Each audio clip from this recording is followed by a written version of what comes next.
calls for reparatory justice.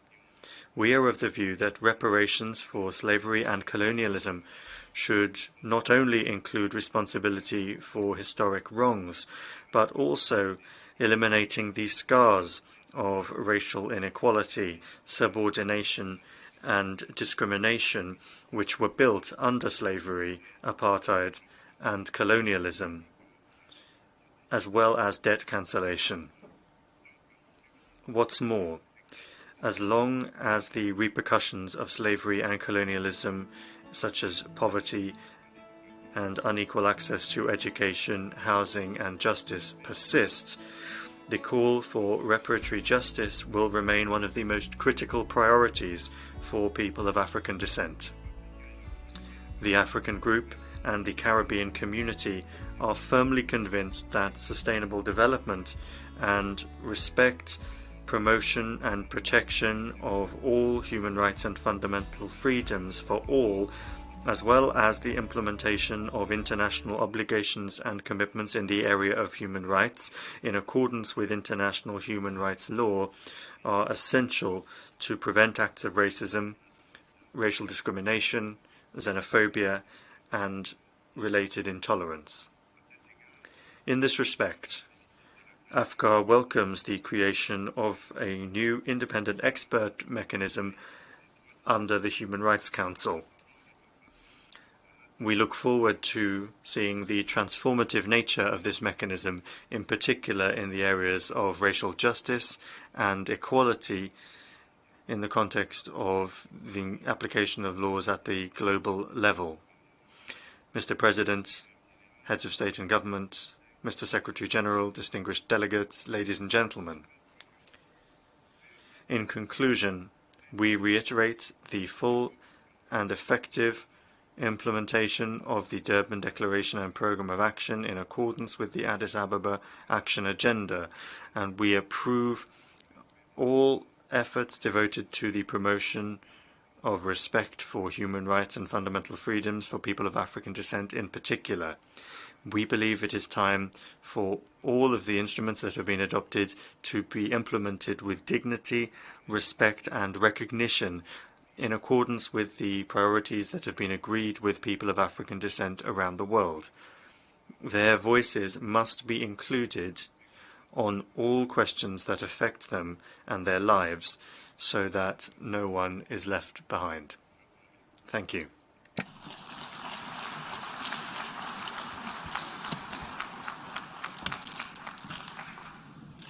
I thank the President of the Democratic Republic of the Congo.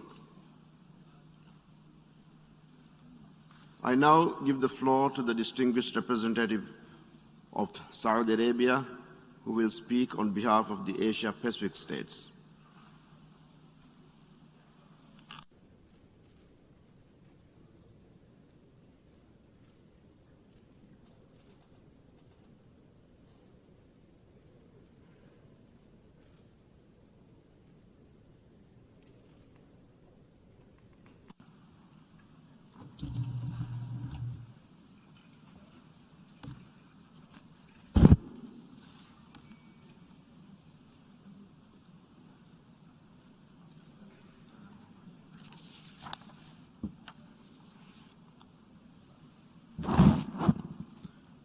Mr. President, Madam Deputy Secretary General, distinguished heads of states and governments, honorable delegates, ladies and gentlemen. On behalf of the Asia-Pacific Group, allow me to begin by expressing my gratitude to the co-facilitators and experts who have debated and discussed the scope, modalities, format, and organization of this high-level meeting, as well as the political declaration that will be the event's final output. I am certain that the text we will adopt is balanced and reflects our shared concerns in the areas of racism, racial discrimination, xenophobia, and related intolerance. Mr. President, The international community is gathering today to commemorate the Durban Declaration and Plan of Action's 20th anniversary and to adopt this year's text by consensus. We've agreed on a document that reflects the world's nations, governments, and organizations' common and unwavering interest in a comprehensive text proposing concrete measures to combat racism, racial discrimination, and xenophobia.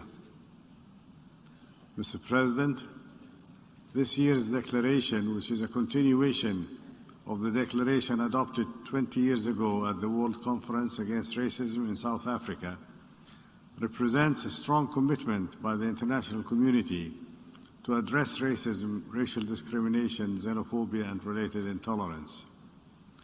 It acknowledges that racism remains a global concern, that its eradication requires a redoubled international effort, and that despite the global community's efforts over the last 2 decades, people continue to suffer from various forms of racism, racial discrimination, xenophobia, and related intolerance. Mr. President, today we are gathered here to draw the world's attention to the goals of this meeting and to re-energize the political commitment to achieve those goals. It comes to confirm our commitment to the United Nations Charter purposes and principles, as well as the Universal Declaration of Human Rights. It also emphasizes the significance and value of indigenous peoples' contributions to the global political, economic, social, and cultural development of our society. And it highlights the challenges these peoples face, as well as their efforts to draw the international attention to these tragedies that have left behind the developing world. Mr. President, distinguished heads of state and government, honorable delegates, today we recognize the importance of achieving justice and equal opportunities for all people, as well as ensuring the enjoyment of their rights, including the right to development and the right to self-determination, and the right to live in peace and freedom, all of which are universal and indivisible rights.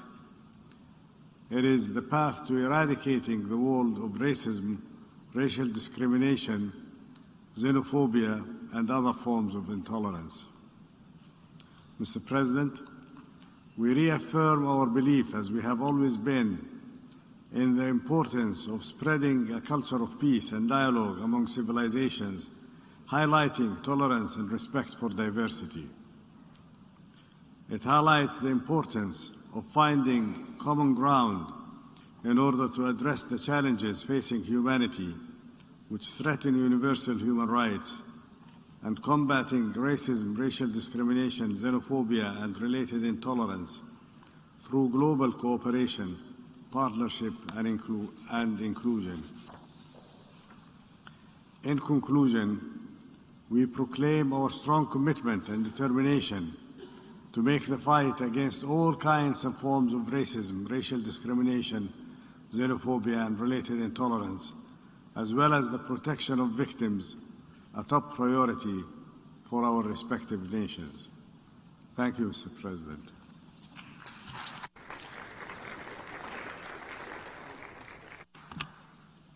I thank the distinguished representative of Saudi Arabia.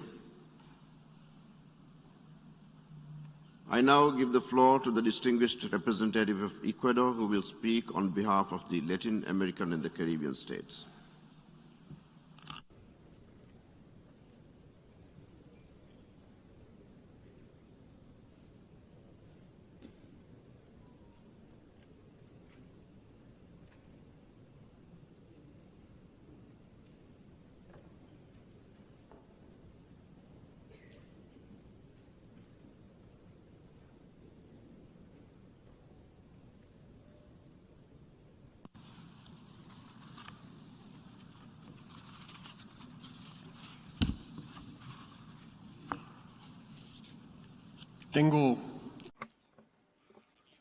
I have the honour to speak on behalf of the Regional Group of Latin American and Caribbean States, GRULAC. First of all, let me express our deep appreciation to the President of the General Assembly, His Excellency Mr. Abdullah Shahid, for convening this high-level meeting of the General Assembly to commemorate the 20th anniversary of the adoption of the Durban Declaration and Programme of Action under the theme Reparations, Racial Justice and Equality for People of African Descent.